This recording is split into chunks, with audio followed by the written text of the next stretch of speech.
Taip, šis kanalas, mano kanalas. Jeigu kažkas čia užsukęs į svečius nuo mano skalbinių virvės, pradeda bokti mano džiaustamus skalbinius ir dar neduok dievė matuotis ant pačių savęs, o paskui dar ir garsiai reiklus komentaras, kad oi, matot, jie jiems netinka, šlapiai nepakankamai išbrėžti ir apskritai dydis netoks, ar išvirkščiai išversti, tai čia ne mano problema. Šiame kanale jūs galite išgirsti tokios informacijos, kuri siauresnio požiūrio žmonėms, individams, gali pasirodyti pagal jų ribotą vertinimą kaip įžeidimai ar žeminimai. Apie tai aš jūs ir perspėju. Daugirdo gatvė, atkasti griuvėsiai visas kvartalas. Aš čia dar buvau įlindęs, kai tik tai kasinėjimai buvo prasidėję ir nieko čia neleido. Apie tai yra pora reportažų irgi mano kanale Archirazvietka. Jeigu kam įdomu, užeikit ir pasižiūrėkit.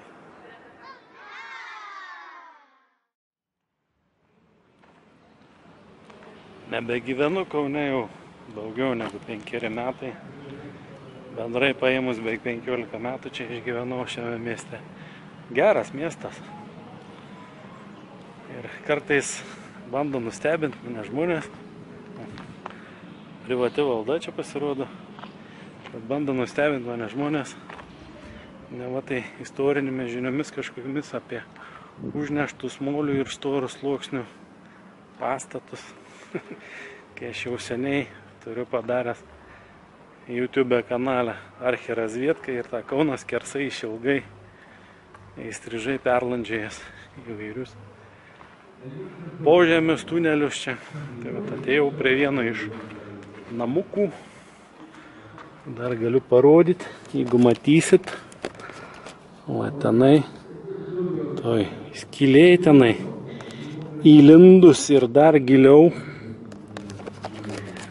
Truputį ten įlindus ir į tą pusę yra įėjimas į atskirą patalpą, skliautuotą su užbertais galais, molių užvarytais galais, su langais įeinančiais į po žemę, kur yra tunelis. Ir dabar aš stoviu ant to tunelio, kaip čia pasakyti, lubų gal skliautinių.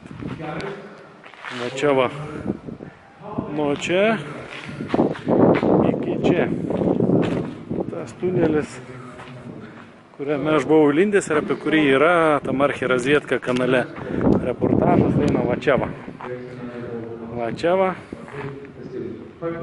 Ten ir eina tolino. Ties ta vieta jis yra užverstas ir ties ana vieta ten užmūrtas, tiesiai po namuku. Maždaug, aš žinau, 4-5 metai pločio ir atmetus užpilto molio sluoksnį, kur metras ar pusantro, tai maždaug irgi toks 3,5-4 metrų aukščio. Ir iš tos pusės čia krienius ką pamatysit, va ten ta skylė tik tai toli, per kurią matėme iš anos pusės, o ten viskas užbetonuota.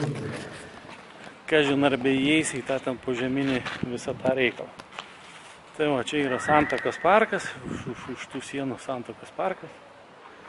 O čia va tas namukas, po kuriuo, sakau, aš išlandžias atradau tą tunelį, kuris eina va tą kryptimi. Va čia va.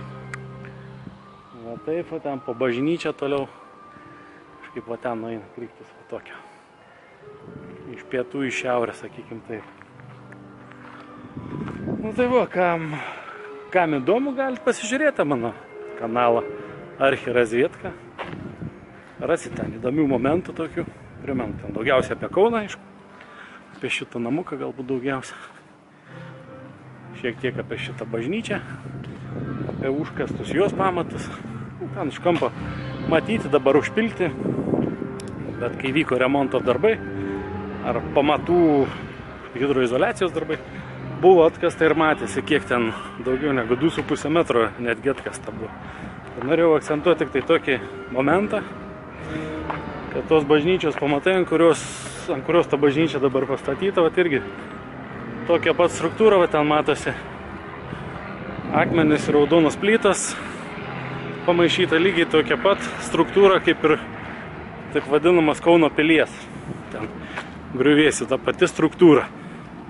Akmenis ir tarp jų prikaišyta raudonųjų plytų. Nu, raudonosioms plytoms netiek jau daug metų. Paėmus pirmieji paminėjimai raudonųjų plytų apie 300 metų Angluose. Yra prieš tai statydavo iš baltojo akmens, kaukakmenio, taip sakant. Nu tai vat, struktūra pamatų matot kokia. Čia buvo dar kokį 1,5–2 metrai žemiau atkasta, bet dabar išbetonuota ir nesimato. Bet pasižiūrėkit. Pamatų struktūra čia, šito pastato, kuriam čia tipo kažkiek tai metų, nu tipo kažkiek tai metų, pasižiūrėkit, pasivykipedinkite ir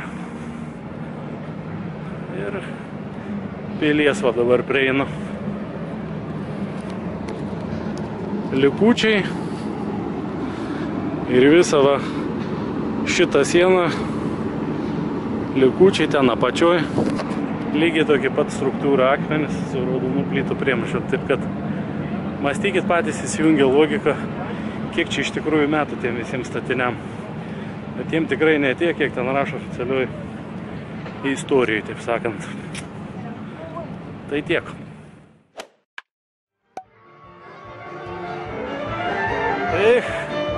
Santakos parkas. Ateidavau čia pasisportuoti, kaip čia pasisveikatinti ant šitų lygiagrečių, ant šitų turnikiukų pasitampyti. Ten dar turnikiukai visokie. Eidavau ratu čia aplinkui. Geras miestas špyga taukota Kaunas. Bet kai pastatė šiukšlių gamyklą tą su tokiu kamenu, kur dažnai iš tenai dūmai eina su atliekom, nu teko išsineždinti iš čia.